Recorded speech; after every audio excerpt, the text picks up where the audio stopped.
حمد باری نامی کتاب مدارس کے اندر داخل نصاب ہوتی ہے۔ اس کے اندر صرف ہوتا یہ ہے کہ اس کتاب کو رٹوا دیا جاتا ہے، باقی اور چیزوں پر بہت کم توجہ دی جاتی ہے اور نہ ہی اس کتاب کا مطالعہ کرنا ضروری سمجھتے ہیں اساتذہ۔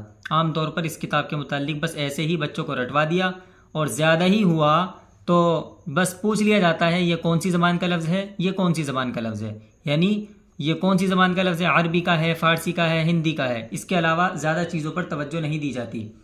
تو میں آج کے اس سبق کے اندر آپ کو 1 2 3 4 لائنیں پڑھاؤں گا، لیکن اس کے اندر میں آپ کو یہ ساری چیزیں بتاؤں گا۔ رسول کسے کہتے ہیں، صحابی کسے کہتے ہیں، خلیفہ کا کیا مطلب ہوتا ہے، اہل بیت سے کیا مراد ہے، ابو حنیفہ کون ہے، اور پیشوائے دین سے کیا مراد ہے۔ یہ ساری چیزیں میں نے آپ کے لیے بنائی ہیں، لکھی ہیں، تاکہ کم از کم مطالعہ کر کے آپ اس کو پڑھائیں، معلوم ہو، اور کوشش کریں کہ بچوں کو بھی معلوم ہو جائے۔ تو اس کتاب کے اندر آپ دیکھیں گے سب سے پہلے تو اس کو یاد کرنا ہوتا ہے۔ دوسری چیز اس کے اندر یہ آپ دیکھ رہے ہیں حرف کے نیچے، خلیفہ کے نیچے عین بنا ہوا ہے، اللہ کے نیچے عین بنا ہوا ہے، خدا کے نیچے فا بنا ہوا ہے۔ تو ان کا کیا مطلب ہوتا ہے، پہلے آپ اس کو سمجھ لیں، اس کے بعد میں ہم اس کو پڑھیں گے۔ تو میں یہاں پر آپ کو بتا دیتا ہوں کہ ہر لغت کے نیچے اس زبان کی طرف اشارہ کیا گیا ہے۔ جو بھی لغت لکھی ہوئی ہے، جو بھی الفاظ لکھے ہوئے ہیں، تو اس زبان کی طرف اشارہ کر دیا گیا ہے جس کا وہ لغت ہے۔ جیسا کہ خلیفہ، اس کے نیچے عین ہے تو اس کا مطلب ہے عربی زبان کا لفظ ہے۔ خدا کے نیچے فا ہے تو یہ فارسی زبان کا لفظ ہے۔ اب آپ کتاب کو جب آگے کی طرف کریں گے، پڑھتے چلے جائیں گے، تو کہیں پر ہا بنا ہوا ہوگا تو اس کا مطلب ہوگا، جیسے کہ یہاں پر نیچے دیکھیں ہا بنا ہوا ہے پیر کے نیچے، تو یہ ہندی زبان کا لفظ ہے۔ تو کہیں پر تا بنا ہوا ہوگا تو اس کا مطلب وہ ترکی زبان کا لفظ ہے۔ اور بعض جگہ دو زبانوں کے لفظ جو ہے لکھے ہوئے ہوں گے، دو جیسے عین فا بنا ہوا ہوگا تو اس کا مطلب یہ عربی میں بھی استعمال ہوتا ہے یہ لفظ، اور فارسی میں بھی استعمال ہوتا ہے۔ اور کچھ لغت ایسی ہوں گی اس کے نیچے ہا اور فا بنا ہوا ہوگا، اس کا مطلب یہ ہوگا کہ یہ ہندی زبان کا بھی لفظ ہے اور فارسی زبان کا بھی لفظ ہے۔ تو یہ ساری چیزیں ہیں۔ چلیے شروع کرتے ہیں۔ بسم اللہ الرحمن الرحیم۔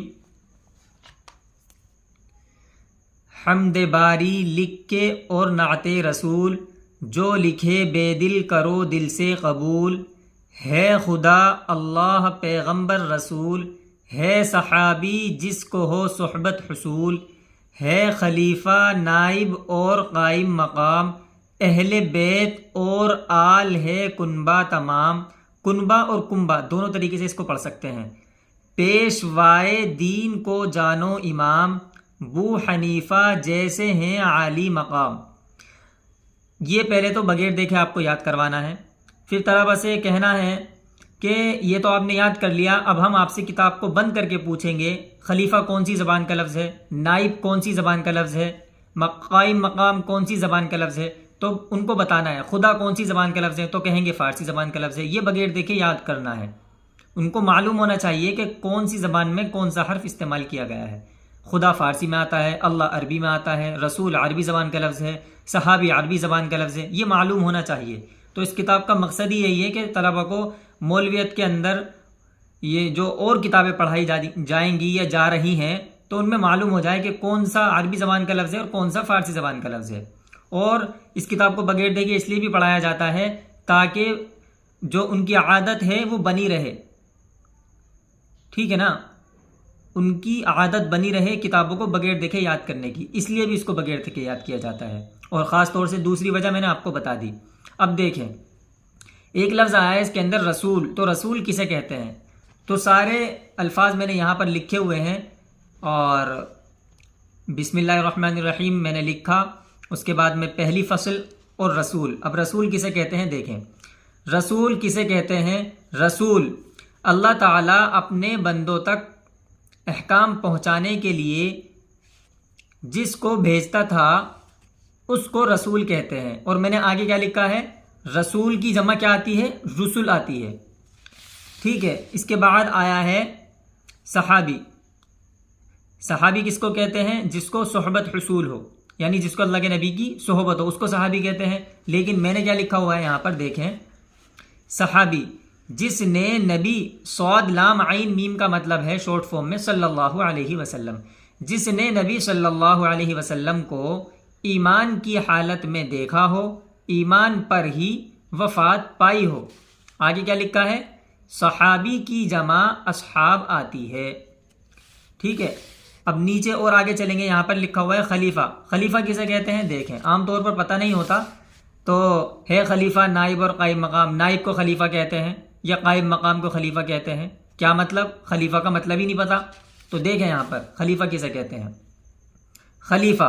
خلیفہ وہ ہوتا ہے جو نبی صلی اللہ علیہ وسلم کے بعد مسلمانوں کی دینی و دنیاوی قیادت کرے، دینی و دنیاوی قیادت کرے اور اسلامی شریعت کے مطابق حکومت چلائے، جو نبی صلی اللہ علیہ وسلم کے مسلمانوں کی دینی و دنیاوی قیادت کرے اور اسلامی شریعت کے مطابق زندگی چلائے۔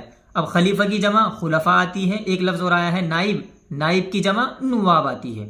اگر ہو سکے تو مطالعہ کریں، اور اگر ہو سکے تو طلبہ کے بھی یاد کروائیں، اور اگر یاد نہ کروا سکیں آپ تو کم از کم ان کو بتا ہی دیں تاکہ آپ کے علم میں اضافہ رہے اور آپ کی نالج بڑھتی رہے۔ اہل بیت، اہل بیت کس کو کہتے ہیں؟ اہل بیت کہتے ہیں گھر والوں کو۔ اس میں ایک لفظ آیا ہے پیشوائے دین، تو اس پیشوائے دین سے کیا مراد ہے؟ اور بو حنیفہ جیسے ہیں عالی مقام، اس کا کیا مطلب ہے؟ یہاں تک ہم اس کو پڑھیں گے۔ بو حنیفہ کو دیکھیں اس میں آیا ہے بو حنیفہ، تو بو حنیفہ امام اعظم رحمۃ اللہ علیہ کی کنیت ہے، امام اعظم کی کنیت ہے۔ اب امام اعظم کون ہیں، کیا ہیں؟ آگے دیکھیں، ان کا پورا نام نعمان بن ثابت ہے، یعنی امام اعظم کا۔ اب کنیت کسے کہتے ہیں؟ میں نے یہاں پر ایرو لگایا ہوا ہے، تیر کا نشان، کنیت سمجھانے کے لیے۔ اب کنیت کسے کہتے ہیں؟ دیکھیں، کنیت کسی شخص کو اس کے بیٹے، بیٹی یا کسی خاص صفت یا لقب کے ساتھ پکارنا، عام طور پر ابو یا ام سے شروع ہوتا ہے، یعنی جو کنیت ہے یا تو ابو سے شروع ہوگی یا ام سے شروع ہوگی۔ جیسے نبی صلی اللہ علیہ وسلم کی کنیت یہاں پر آیا ابو سے شروع ہوگا، ابو القاسم یعنی قاسم کے باپ، ام عائشہ عائشہ کی ماں، ٹھیک ہے۔ اب دیکھیں آگے، اسلامی روایت میں کسی شخص کو کنیت سے پکارنا عزت و احترام کی علامت ہوتی ہے، اس لیے لوگ اصل نام کی جگہ محبت و احترام سے کنیت سے بلاتے ہیں، اصل نام کی جگہ اس کی کنیت سے اس کو بلاتے ہیں، اس سے محبت، اس کی احترام، اس کی عزت کی وجہ سے۔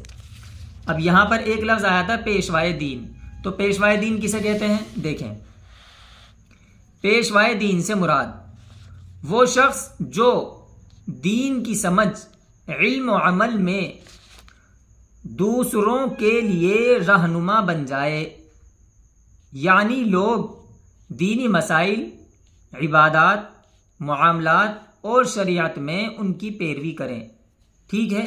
تو امید ہے کہ آپ کو آج کا سبق اچھا بھی لگا ہوگا اور سمجھ میں بھی آیا ہوگا۔ اگر آپ کو اچھا لگا، سمجھ میں آیا تو ہمیں اپنی رائے ضرور پیش کریں، اور کچھ بھی چیز معلوم کرنی ہو تو کمنٹ کر کے آپ معلوم کر سکتے ہیں۔ اسی کے ساتھ ساتھ آج ہم نے یہاں تک 4 لائن پڑھائی ہیں، انشاءاللہ کل دوسرا سبق پڑھائیں گے۔ کوئی چیز سمجھ میں نہ آئی ہو، کسی چیز کا اضافہ کرنا ہو تو اپنی رائے ضرور پیش کریں، ٹھیک ہے۔ جزاک اللہ۔ السلام علیکم ورحمۃ اللہ وبرکاتہ۔